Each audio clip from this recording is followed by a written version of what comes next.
இன்றைக்கு நான் உங்களோடு பகிர்ந்து கொள்ள விரும்புகிற காரியம், நாம் ஒவ்வொருவரும் கர்த்தரால் உருவாக்கப்படுகிறவர்களாக இருக்க வேண்டும். இது என்ன புதுசாக இருக்குது? நம்ம ஆல்ரெடி உருவாகி தானே இருக்கிறோம்.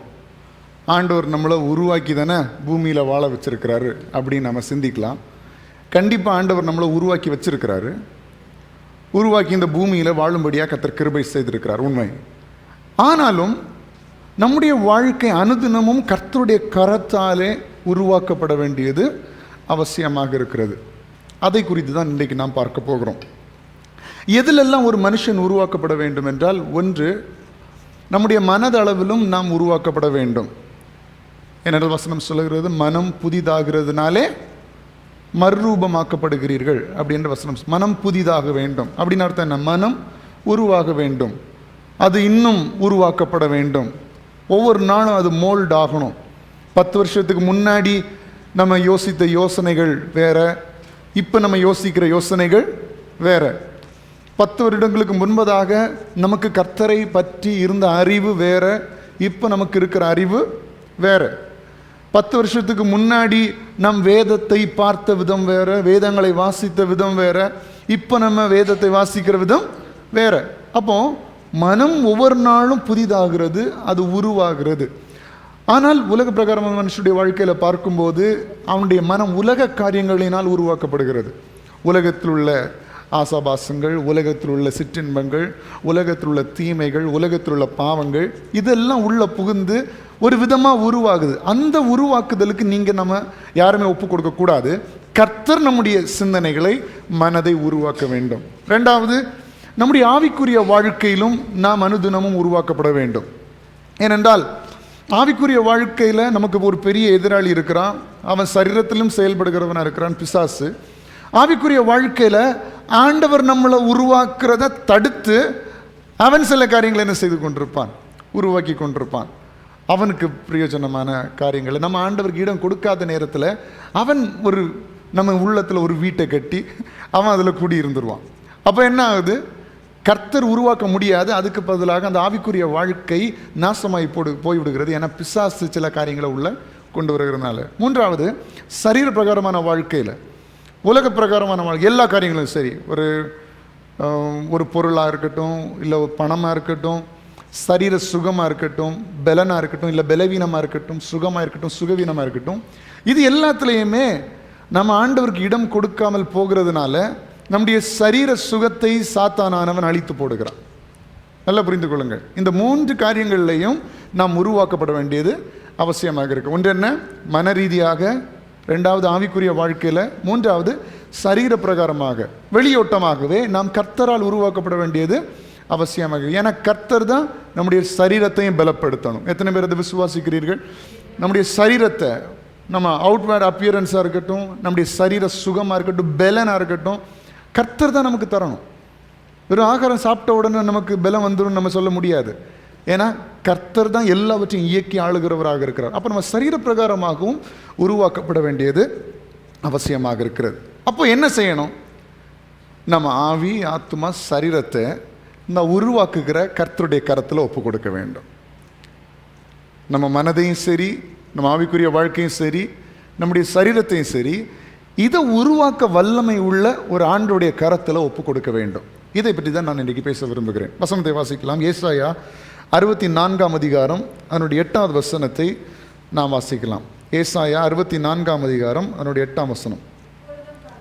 இப்பொழுதும் கர்த்தாவே, நீர் எங்களுடைய பிதா, நாங்கள் களிமண், நீர் எங்களை உருவாக்குகிறவர், நாங்கள் அனைவரும் உமது கரத்தின் கீரியே.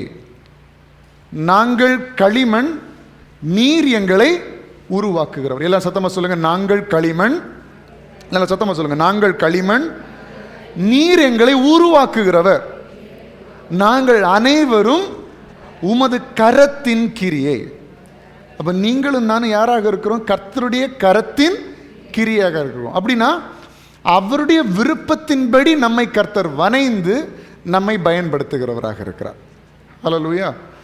எத்தனை பேருக்கு அப்படிப்பட்ட ஒரு ஆசை இருக்குது? என்ன ஆண்டவரே அவர் கரத்தில் வச்சு அவரே வனைந்து என்னை வழி நடத்தணும்னு நான் உண்மையில விரும்புகிறேன்னு சொல்கிறவங்க மட்டும் உங்கள் கரத்தை உயர்த்தி காணுமீங்க பார்க்கலாம். கர்த்தருக்கு மகிமை உண்டாவதாக. மேக்ஸிமம் எல்லாருமே சொல்கிறீங்க, எனக்காக சொல்லலைன்னு நான் நம்புகிறேன். ஆனால் நீங்களும் சரி, உங்களுடைய குடும்பங்களும் சரி, நானும் சரி, என்னுடைய குடும்பமும் சரி, நம் அனைவரும் சரி கர்த்தருடைய கரத்தின் கிரியைகளாக இருக்கிறோம். அப்போ நம்மிடத்திலிருந்து வெளிப்படுறது நம்முடைய கிரியாக இருக்கக்கூடாது, கர்த்தருடைய கிரியாக இருக்கணும். என் வாயிலிருந்து புறப்படுகிற வார்த்தை என்னுடைய வார்த்தையாக இருக்கக்கூடாது, கர்த்தருடைய வார்த்தையாக இருக்கணும். என் செயல்கள் என்னுடைய சுயத்தின் செயல்களாக இருக்கக்கூடாது, கர்த்தருடைய செயல்களாக இருக்கணும்.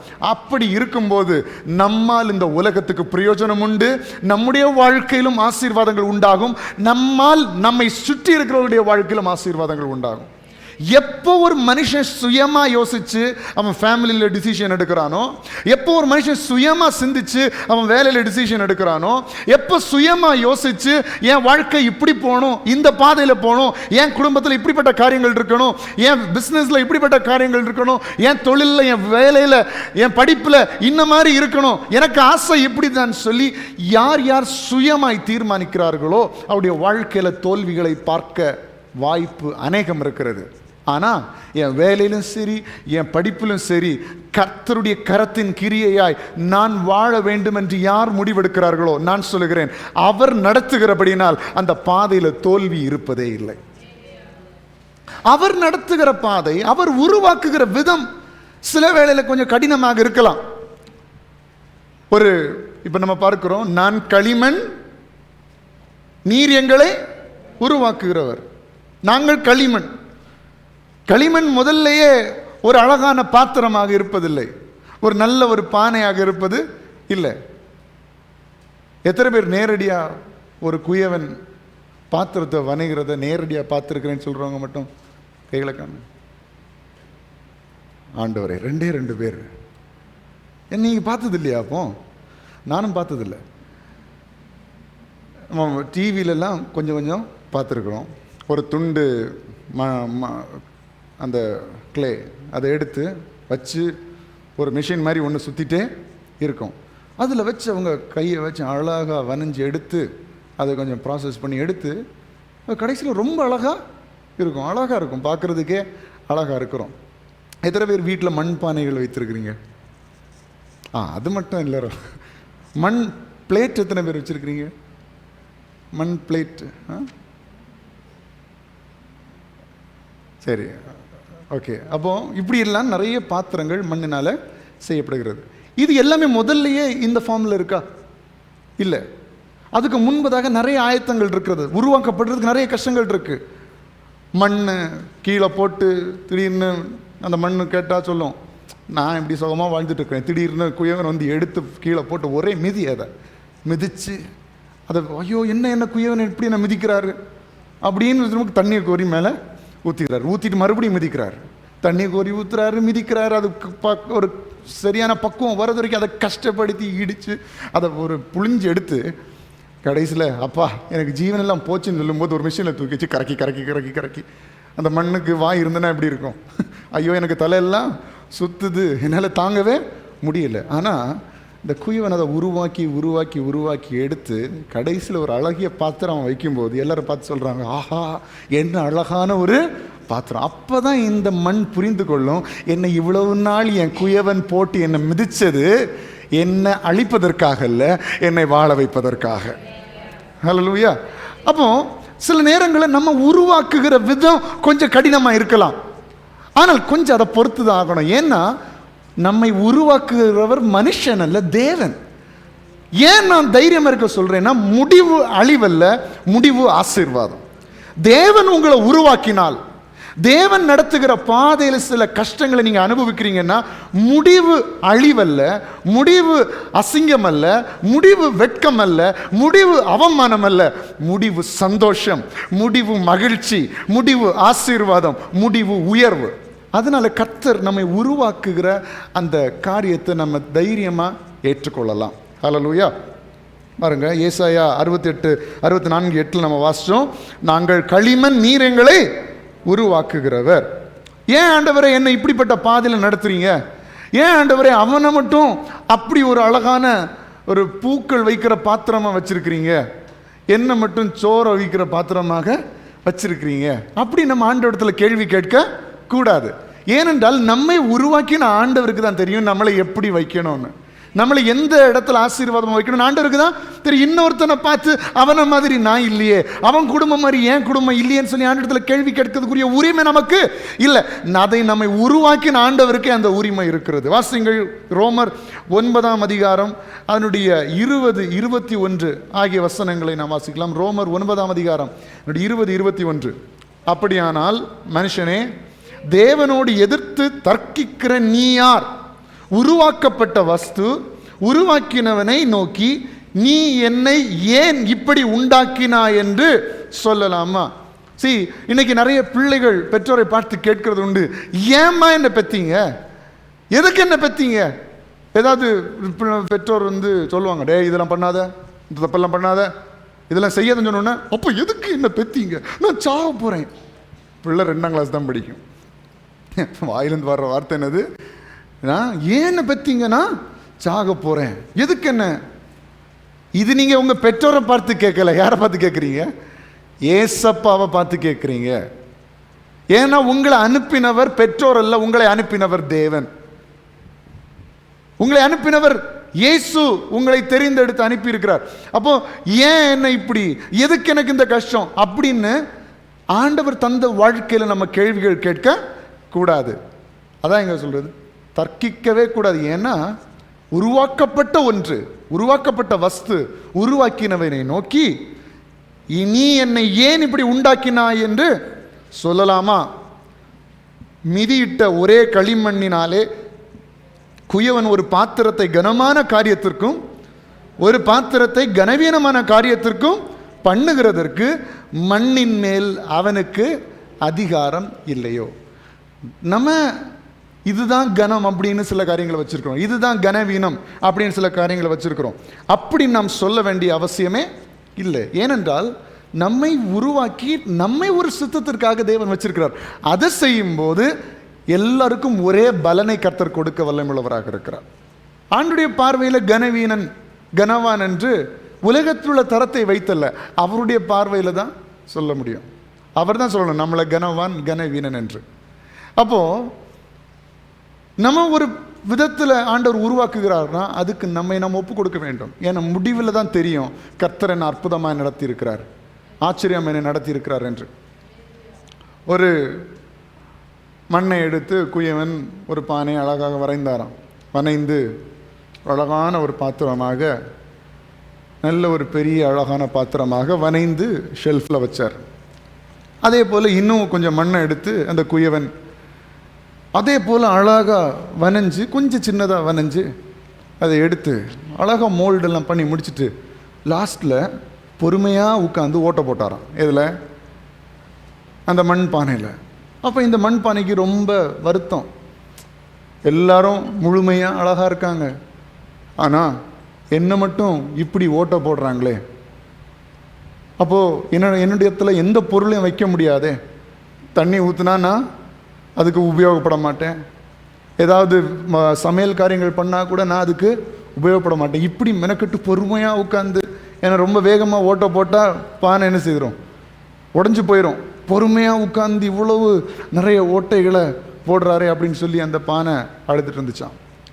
அப்போ இன்னொரு பானை, பாரு நான் இவ்வளோ முழுமையாக இருக்கிறேன், எவ்வளோ அழகாக என்னை ஷெல்ஃபில் வச்சுருக்குறாங்க, நீ பாரு இப்படி ஒன்று ஆண்டவர் இப்படி கஷ்டப்படுத்துறாரு, நீ எல்லாம் வேஸ்ட்டு, அதனால தான் உன்னை இப்படி நடத்துறாரு அப்படின்னு சொல்லி அந்த பானை கிண்டல் பண்ணிச்சான்.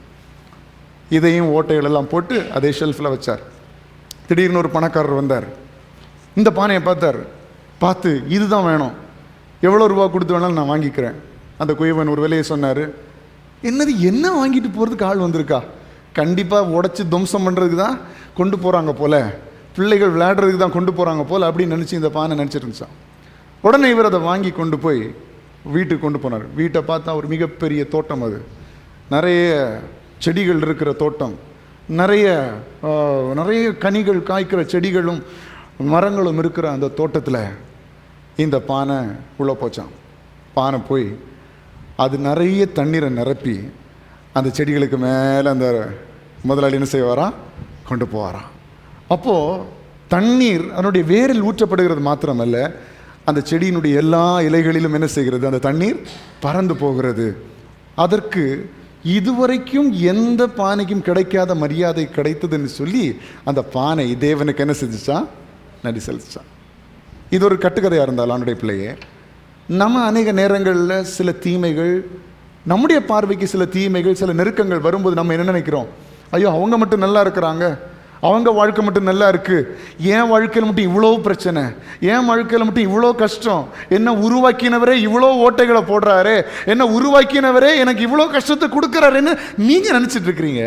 ஆனால் அது தீமைக்கானதல்ல, அதை நன்மையாக தேவன் உங்களுக்கு முடிய பண்ணுவார். அது ஏற்ற காலத்தில் அது என்ன செய்யும்? வெளிப்படும். அப்போது ஆண்டவர் உருவாக்கும் போது, ஆண்டவரே ஏன் இப்படி என்னை உருவாக்குறீரு, ஏன் என்னை இப்படி கஷ்டப்படுத்துறீரு, ஏன் இந்த பாதையில் என்னை நடத்துகிறீர்னு நம்ம ஆண்டவர்கிட்ட கேள்வி கேட்கவே கூடாது.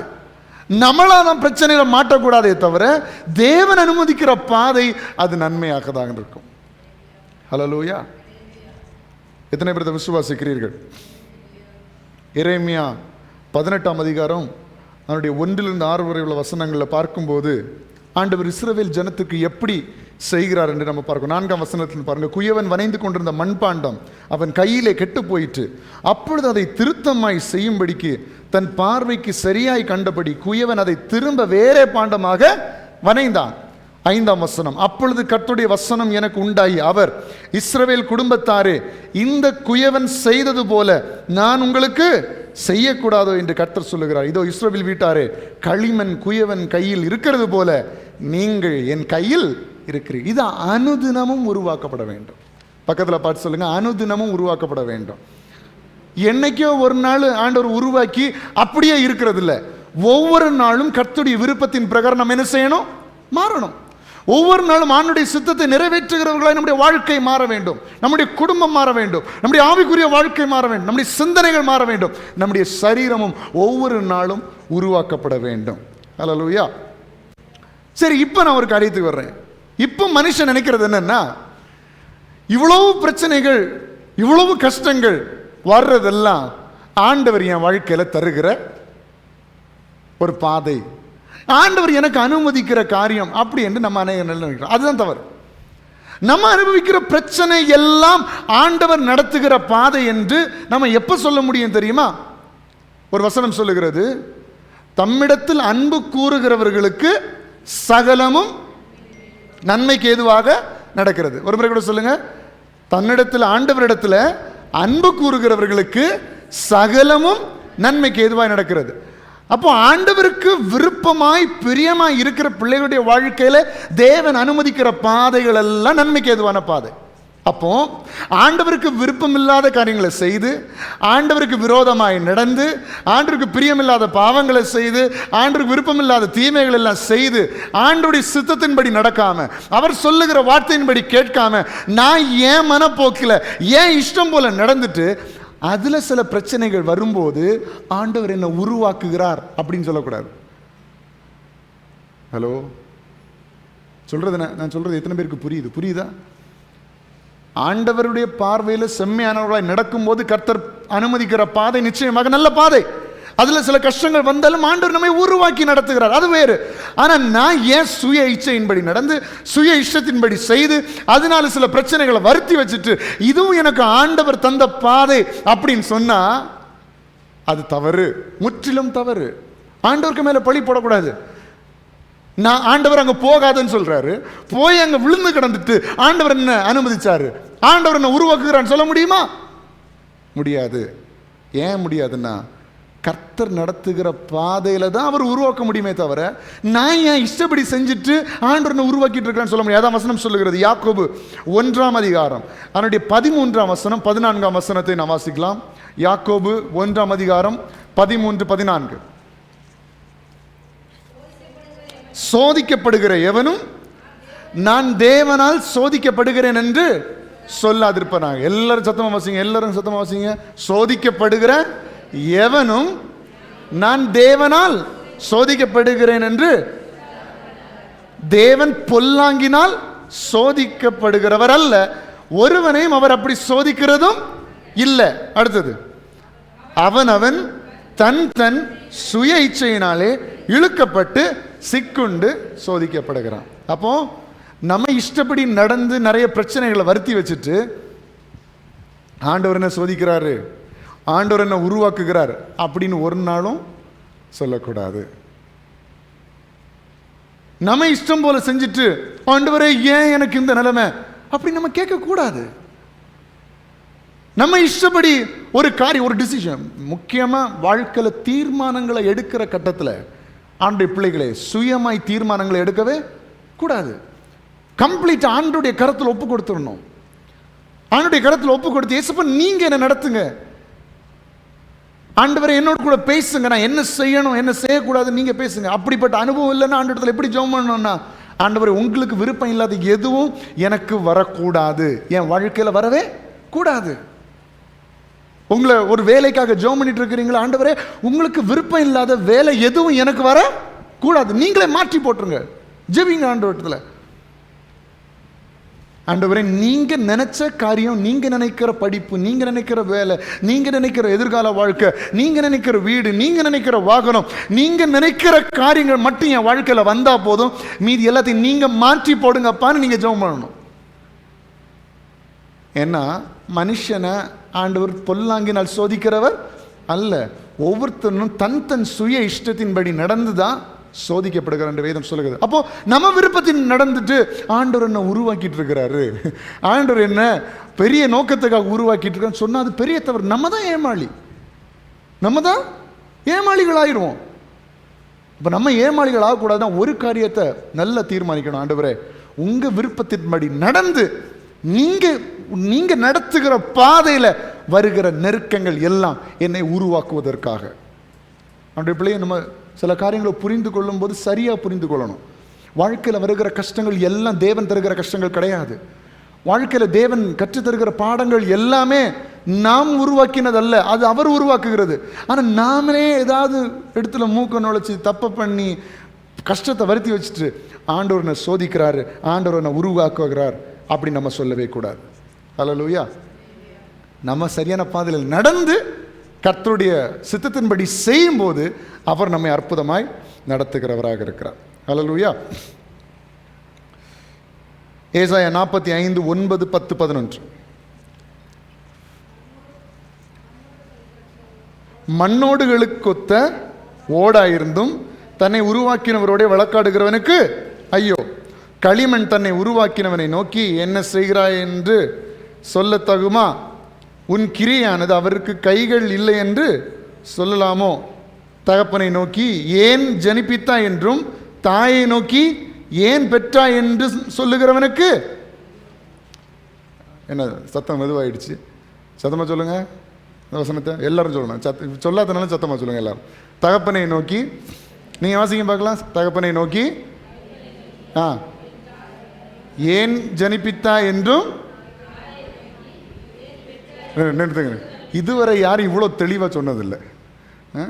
தயவு செஞ்சு எல்லாம் சேர்ந்து சத்தமாக தெளிவாக வாசிங்க, எல்லாம் குழப்பிட்டு.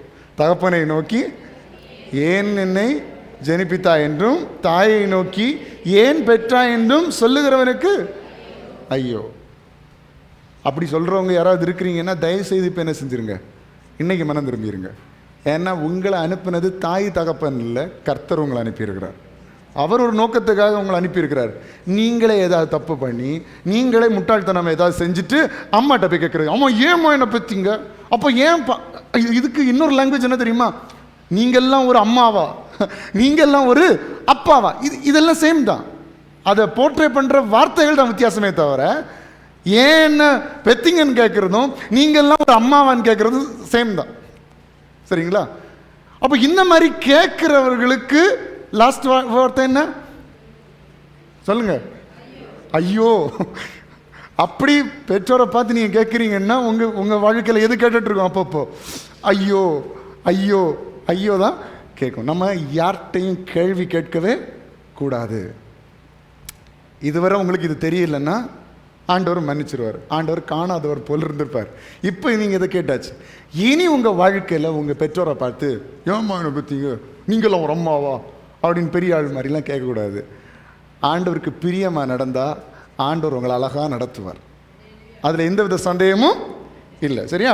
அப்போ தகப்பனை நோக்கி ஏன் ஜனிப்பித்தாய் என்றும் தாயை நோக்கி ஏன் பெற்றாய் என்றும் சொல்லுகிறவனுக்கு ஐயோ, இஸ்ரவேலின் பரிசுத்தரும் அவனை உருவாக்கினவருமாகி கர்த்தர் சொல்லுகிறதாவது, வருங்காரியங்களை என்னிடத்தில் கேளுங்கள், என் பிள்ளைகளை குறித்தும் என் கரங்களின் கிரியைகளை குறித்தும் எனக்கு கட்டளையிடுங்கள். எவ்வளோ ஒரு உரிமை அடுத்திருக்கிறாரு. உனக்கு ஏதாவது குழப்பம்னா வீட்டில் போய் ஏன் என்ன பற்றிங்க, ஏன் செஞ்சீங்கன்னு கேட்காத, ஏன் சமூகத்தில் வந்து கேளு, உனக்கு நான் உள்ளதை போதிப்பேன். உன் வாழ்க்கைக்கு என்ன நன்மைகள் வச்சிருக்கிறேன் நான் உனக்கு சொல்லி தருவேன். அதான் நான் சொல்றேன், நான் உனக்கு முன்பாக போய் கோணல் வழிகளை செவ்வையாக்குவேன், நான் உனக்கு போதித்து நீ நடக்க வேண்டிய வழிகளை உனக்கு காட்டுவேன், உன்மேல் என் கண்ணை வைத்து உனக்கு ஆலோசனை சொல்லுவேன். கர்த்தர் சொல்லுகிற வார்த்தை. வீட்டில் போய் பிரச்சனை பண்ணிட்டு இருக்காத, உலக மனுஷன் போய் தர்க்கம் பண்ணிட்டு இருக்காத, உன் வாழ்க்கை குறித்த கேள்விகளை என்னிடத்தில் கேளு. ஆண்டவரே, எனக்காக என்ன வச்சிருக்கிறீர்? ஏன் ஆண்டோட கேட்கக்கூடாது? ஏன்ப்பா என்ன உருவாக்குனீங்க? ஆண்டோட கேட்கக்கூடாது. ஆண்டோட என்ன கேட்கணும்னா, என்னை குறித்த சித்தம் என்ன, என்னை கொண்டு என்ன செய்ய சித்தமாயிருக்கிறேன் சொல்லும் அடியேன் கேட்கிறேன். அந்த ஒரு வார்த்தைக்குள்ள, அந்த ஒரு தன்மைக்குள்ளாக நீங்கள் வரும்போது கர்த்தர் உங்களுக்கான வழிகளை கர்த்தர் திறப்பார். உங்களுக்கு முன்பாக உங்களை வைத்து, உங்க குடும்பத்தை வச்சு தேவன் வைத்திருக்கிற சித்தத்தை அவர் காண்பித்து தருவார். தர்க்கிக்க கூடாது, கேள்வி கேட்கவே கூடாது. ஹல்லேலூயா. ஆண்டவர் நம்மளை உருவாக்கும் போது சேதங்கள் வராது. ஆனா நாம பிரச்சனைகள்ல போய் மாட்டும் போது சேதங்கள் வரும். ஆண்டவர் உங்களை உருவாக்குகிறாரா இல்ல நானா போய் மாட்டி இருக்கிறேன்னு எப்படி நீங்க கண்டுபிடிக்கணும் தெரியுமா? லிசன், எல்லாரும் கேளுங்க.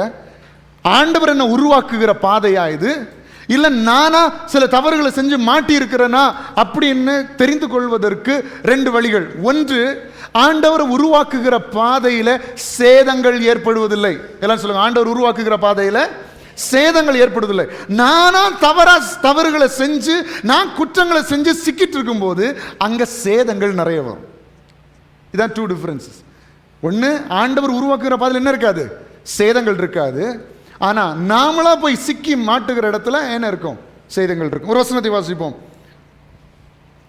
உபாகமம் 29ஆம் அதிகாரம் 5ஆம் வசனம். உபாகமம் 29:5.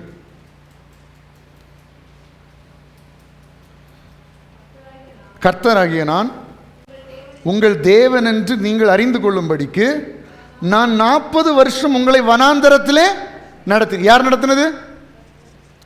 எல்லாரும் கவனிக்கிறீங்களா? ஆண்டவர் சொல்றாரு, கர்த்தராகிய நான் உங்கள் தேவன் என்று நீங்கள் அறிந்து கொள்ளும்படி நான் 40 வருஷம் உங்களை வனாந்தரத்திலே நடத்தினேன். உங்கள் மேல் இருந்த வஸ்திரம் பழையதாய் போகவும் இல்லை, உங்கள் காலில் இருந்த பாதரட்சைகள் பழையதாய் போகவும் இல்லை. இங்க கானான் தேசத்துக்காக இஸ்ரவேல் ஜனங்களை எகிப்திலிருந்து நடத்தி வருகிற 40 வருஷம். 40 வருஷம்னா இப்போ நீங்க வாங்குற செருப்பு எத்தனை நாள் போகும்? 40 நாள் போகுமா? சிலர் நடக்கிற நடையெல்லாம் சாதம் நடக்கும், இப்படி இப்படி தான் நடக்கிறது, இழுத்து இழுத்து. அது 2 நாளையிலேயே அந்த குதிகால் வைக்கிற இடத்துல ஓட்ட விழுந்துடும். சிலர்லாம் ஷூ போடும்போது எப்படி தெரியுமா இருக்கும், அந்த பெருவரல் குத்திட்டு வெளியே வந்துடும். பார்த்துருக்கீங்களா அந்த மாதிரி ஷூவை? ஆனால் பயிற்சிருக்கேன், அப்போ அவனுக்கு அப்படி வந்திருக்கோனே. எப்படின்னா, அப்போ நம்ம வாங்குகிற செப்பல், நம்ம இப்போ போடுற செருப்பு 2 வருஷம் கூட என்ன செய்யாதது, போகாது. 1 வருஷம் போகிறதே பெரிய காரியம். அது டெய்லி போட்டு நடந்தீங்கன்னா, சில நம்ம நினைப்போம் டெய்லி யூஸ் பண்ணால் தான் ஒரு செப்பல் நாஸ் ஆகணும். யூஸ் பண்ணாமல் வச்சுருந்தாலும் என்ன ஆயிடுது? நான் ஒரு ஷூவை யூஸ் பண்ணாமலே வச்சுருந்தேன், அது கொஞ்சம் பார்க்க நல்லா இருக்குது அப்படின்னு சொல்லிட்டு யூஸ் பண்ண வச்சு ஒரு கல்யாண வீட்டுக்கு எடுத்து போட்டேன், அடியிலேருந்து பொடிஞ்சு வருது. அந்த கிரிப்பெல்லாம் பிறகு தூக்கி தூரம் போட்டு வேற. பாருங்க, யூஸ் பண்ணாலும் நாசமாக போகுது, யூஸ் பண்ணலைனாலும் நாசமாக போகுது.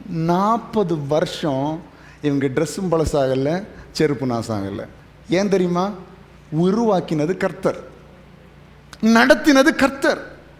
இஸ்ரவேல் ஜனங்களை 40 வருஷம் வனாந்தரத்தில் கடினமான பாதையில் நடத்தின பிறகும் இவர்களுக்கு எந்த சேதமும் வரவில்லை. கர்த்தருடைய கட்டுப்பாட்டை விட்டு போனவங்களுக்கு தான் சேதமே தவிர, அவருடைய கட்டுப்பாட்டுக்குள்ள இருந்தவங்க கானான் தேசத்தை சுதந்திரித்துக் கொண்டார்கள். இதே இது புதிய ஏற்பாட்டில் வாங்க. இளையகுமாரன் அவன் கர்த்தரால் உருவாக்கப்படும்படியாக போனான் தகப்பனை விட்டுட்டு. தெரியல, அப்ப நான் வசனம் ஏன் எடுக்கலன்னா உங்களுக்கு எல்லாரும் தெரிந்த சம்பவம்னால தான் அந்த வசனத்தை நான் எடுக்கல. இளையகுமாரன் தகப்பனை விட்டுட்டு போறான், கர்த்தர் உருவாக்கும்படியா போறான்.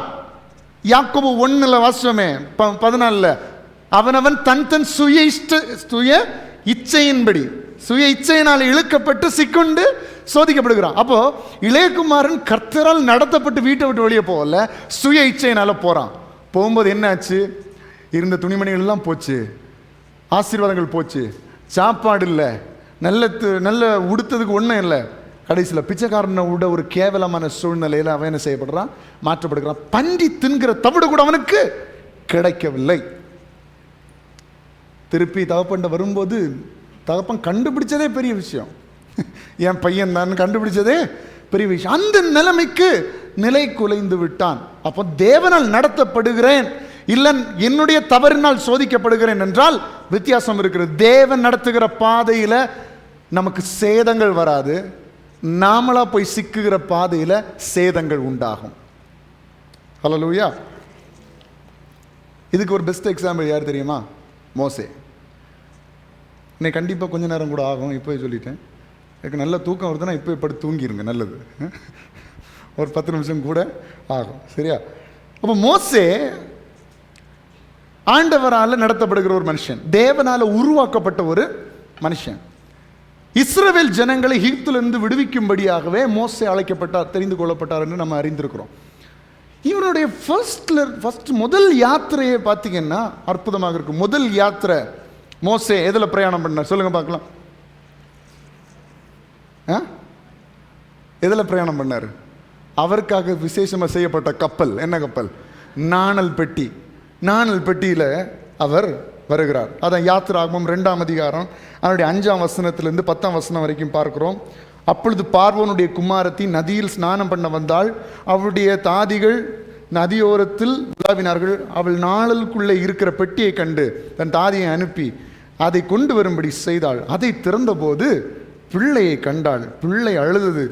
அவள் அதன் மேல் இரக்கமுற்று இது எபிரேயர் பிள்ளைகளில் ஒன்று என்றாள். அப்பொழுது அதன் தமக்கை பார்வோனின் குமாரத்தியை நோக்கி, உமக்கு இந்த பிள்ளையை வளர்க்கும்படி எபிரேய ஸ்திரீகளில் பால் கொடுக்கிற ஒருத்தியை நான் போய் உம்மிடத்தில் அழைத்து கொண்டு வரட்டுமா என்றாள். அதற்கு பார்வோனுடைய குமாரத்தை அழைத்து கொண்டு வா என்றாள்.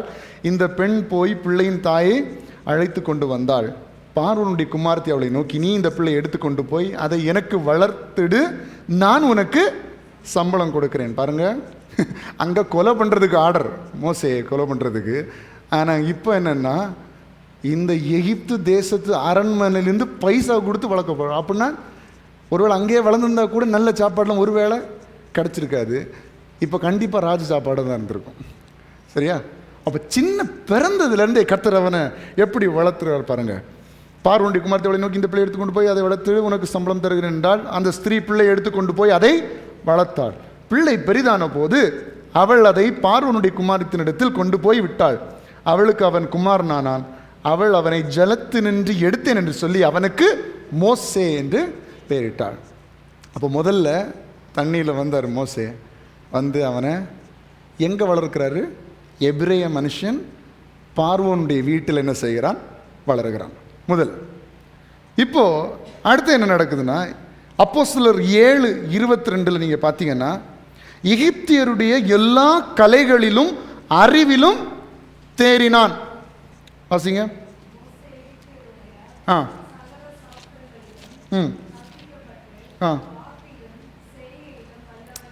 ஒரு முறை கூட வாசிங்க, எல்லாரும் சேர்ந்து வாசிங்க. மோசே எகிப்தியருடைய சகல சாஸ்திரங்களிலும் கற்பிக்கப்பட்டு வாக்கிலும் செய்கையிலும். நம்ம மோசையை பற்றி என்ன சொல்லுவோம்? என்ன சொல்லுவீங்க? திக்குனாவும் திக்குவாயும் மந்தனாவும் உள்ளவன். ஆனால் அவனுக்கு இன்னொரு சைடு இருந்திருக்கு, நமக்கு தெரியல. அவன் எப்படிப்பட்டவன்? வாக்கிலும் செய்கையிலும் வல்லவன். எல்லாத்துலேயும் பெஸ்ட் ஆண்டவர் மோசையை உருவாக்கினார், சரிங்களா? இப்போ இவனுக்கு பேச்சும் நல்லா வரும், நல்ல திறமை இருக்கு. அது கூட சேர்ந்து சரீரத்தில் பயங்கரமான பலன். எப்படி? சரீரத்திலையும் பயங்கரமான பலன். யாத்ராகமம் 2ஆம் அதிகாரம் 11-12 வாசிங்கள். யாத்ராகமம் 2:11-12. மோசே பெரியவனான காலத்தில் அவன் தன் சகோதரிடத்தில் போய் அவர்கள் சுமை சுமக்கிறதை பார்த்து தன் சகோதரியாகிய எபிரேயரில் ஒருவனை, ஒரு எகிப்தியன் அடிக்கிறதை கண்டு, அவங்களுக்கு சகோதரில் ஒருத்தனை இந்த எகிப்திய மனுஷன் அடிக்கிறத பார்த்து என்ன செய்கிறான்? அங்கும் இங்கும் பார்த்து ஒருவரும் இல்லை என்று அறிந்து எகிப்தியனை வெட்டி அவனை மணல்ல ஒரு ஆளா வெட்டி ஒரு ஆளா குண்டு தோண்டி புதைச்சிருக்கான்னு அவனுக்கு எவ்வளவு பலம் எடுத்திருக்குன்னு பாருங்க. சரிங்களா? இப்படி வாக்கிலும் சிலர் நல்ல அறிவாற்றல் இருக்கும், நல்ல யோசிக்கக்கூடிய திறமை இருக்கும், ஆனால் சரீரத்தில் அவ்வளோ பலன் இருக்காது.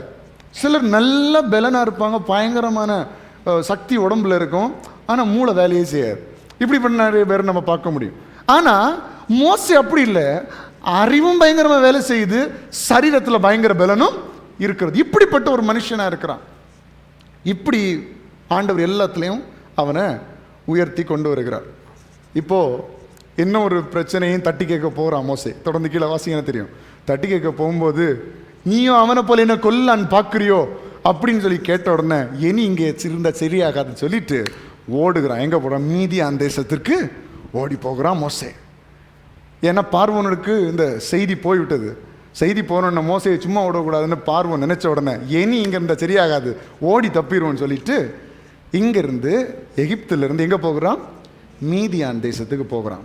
இப்போது மோசைக்கு வயசு எத்தனைன்னா 40. எத்தனை வயசு? 40. 40ஆம் வயசில் எகிப்திலிருந்து மீதியான் தேசத்துக்கு போகும்போது எப்படிப்பட்டவன்? வாக்கிலும் செயலிலும் வல்லவன் மாத்திரமல்ல, சரீரத்திலும் பயங்கரமான பலன் கொண்டவன். அதில் வசனங்களை வாசிக்கும் போது உங்களுக்கு தெரியும், சகோதரர்கள் அவன் காப்பாற்றினது எதுக்கு தெரியுமா? இவன் மூலமாக கர்த்தர் இந்த எபிரேயருக்கு ஒரு விடுதலையை கொடுப்பார், எகிப்து தேசத்தில் அடிமைப்பட்டிருக்கிற இந்த ஜனங்களுக்கு கர்த்தர் ஒரு விடுதலையை கொடுப்பார்னு இவங்க இந்த சகோதரர்கள் புரிந்து கொள்ளணும் என்பதற்காகவே இந்த செயலை யார் செய்தா? மோசே செய்தான். அது கீழே வசனங்களை நீங்கள் 2ஆம் அதிகாரத்தில் வாசிங்கன்னா உங்களுக்கு தெரியும். இதை செய்கிறான். ஆனால் அதை சகோதரர்கள் என்ன செய்யல? புரிந்து கொள்ளல. இவன் இப்படி செய்கிறான்னா கண்டிப்பாக இவனை கொண்டு நம்மளை ஆண்டவர் விடுவிப்பார்னு அவர்கள் புரிந்து கொள்ளவில்லை. இதே அவனுக்கு ஒரு தனி மூட் அவுட் ஆயிடுச்சு பாருங்க, ஓடிட்டான். இப்போ அங்கே போய் என்ன ஆச்சுன்னா, கல்யாணம் பண்ணிட்டு ஆடு மேய்க்க ஆரம்பிச்சிட்டான். இப்போ வாக்கிலும் செயலிலும் வல்லவன் இந்தா சொல்லிட்டு சொல்ல ஆரம்பிச்சிட்டார். இது எவ்வளோ வருஷம் ஆகுதுன்னா 40 வருஷம். முதல்ல 40 வருஷம் எங்க?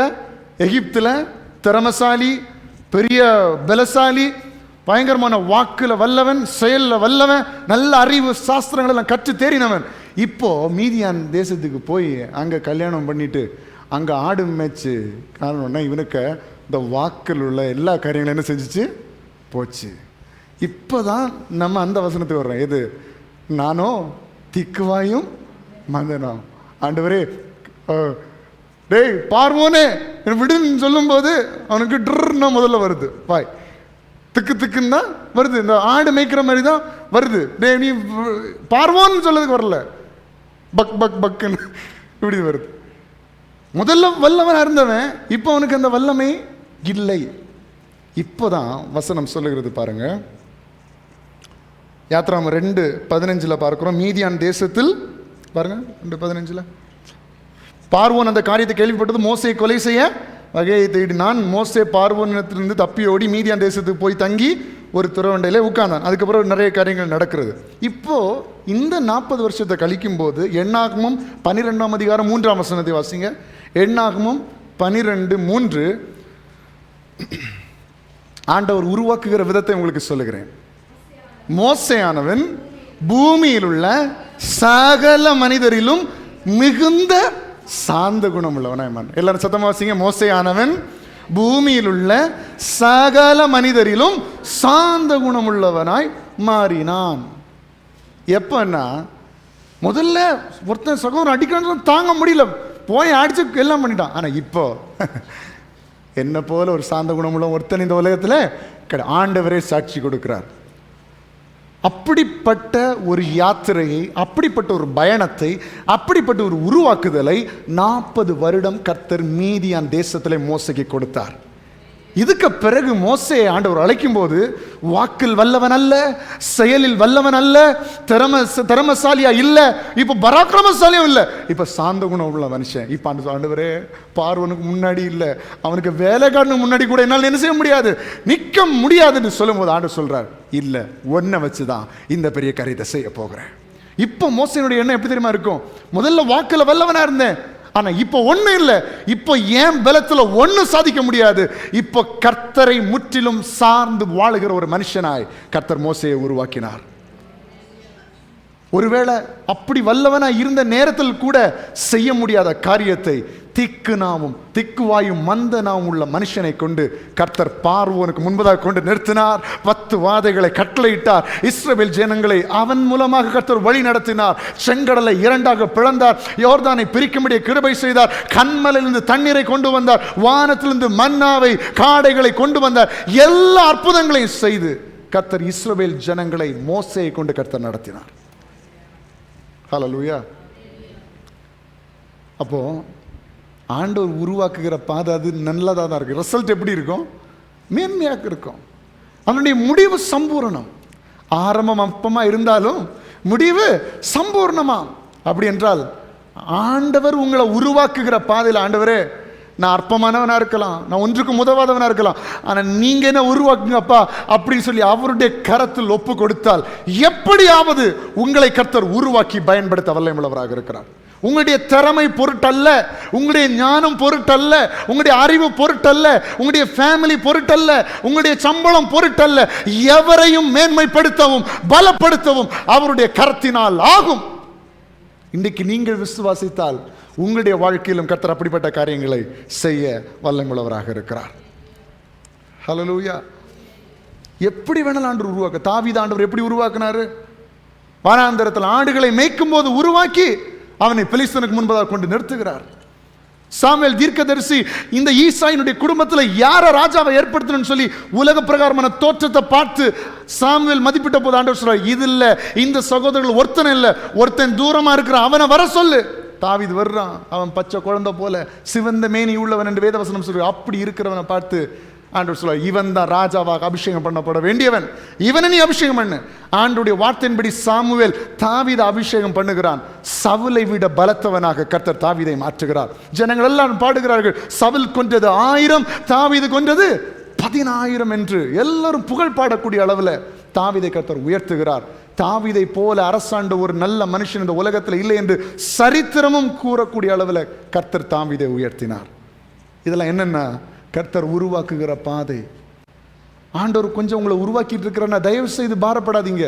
ஒரு மேன்மையான பலனை நீங்கள் பார்க்க போகிறீர்கள். நீங்க இன்றைக்கு வேதனைப்பட்டு கொண்டிருக்கிற சில காரியங்கள் உங்களை அழிப்பதற்காக அல்ல, உங்களை உருவாக்குவதற்காக. ஐயோ, நான் ராஜ சிங்காசன பக்கத்தில் வாழ்ந்தவன், ராஜ அரண்மனையில் வாழ்ந்தவன், இப்படி ஆடு மேய்க்க வேண்டியது இருக்கிறது என்று நீங்க யோசிக்காதீங்க. சீக்கிரத்தில் பார்வோனுக்கு எதிராய் கர்த்தர் உங்களை நிறுத்த போகிறார். இஸ்ரவேல் ஜனங்களை விடுவிக்கும்படியாக கர்த்தர் உங்களை பயன்படுத்த போகிறார். அதை விசுவாசியுங்கள். இப்பொழுது இருக்கிற அந்த உருவாக்குதலின் நேரத்தை அசட்டை பண்ணாதிருங்கள். கர்த்தர் உங்களை உயர்த்துகிற காலம் சமீபமாக இருக்கிறது. இன்றைக்கு உடைக்கப்பட்டு, ஐயோ நான் எந்த தப்பும் பண்ணலையே, ஆண்டவருக்கு பிரியமாக தான் நான் வாழ்ந்துட்டு இருக்கிறேன், யாருக்கும் எந்த துரோகமும் செய்யலையே, யாருக்கு விரோதமாக எந்த பாவம் செய்யலையே, ஆனால் இப்படி உடைக்கப்பட்டிருக்கிறேனே, இப்படி என் சூழ்நிலை மாற்றப்பட்டிருக்கிறது. ஆண்டவருடைய பிள்ளை, கர்த்தர் உன்னை உருவாக்கி கொண்டிருக்கிறார். கர்த்தர் உன்னை உருவாக்கி கொண்டிருக்கிறார். நிச்சயமாக உருவாக்கி ஒரு சிறந்த பாத்திரமாக கர்த்தர் உன்னை விளங்க பண்ணுவார் என்பதில் எந்தவித சந்தேகமும் இல்லை. விசுவாசிக்கிறீங்களா? இன்னைக்கு நம்ம செய்ய வேண்டியது அந்த குயவனுடைய கரத்தில் உங்களை அர்ப்பணித்து, ஏசப்பா நீங்க எங்களை நடத்துங்கப்பா, உங்கள் கரத்தில் என்னை அர்ப்பணிக்கிறேன் என்று சொல்லும்போது அவர் உங்களை வனைந்து அழகிய பாத்திரமாக உங்களை நிலைநிறுத்துவார். விசுவாசிக்கிறீங்களா? எல்லாம் அப்படி இருக்கிறவங்களை கண்களை மூடி நாம் ஜெபிப்போம்.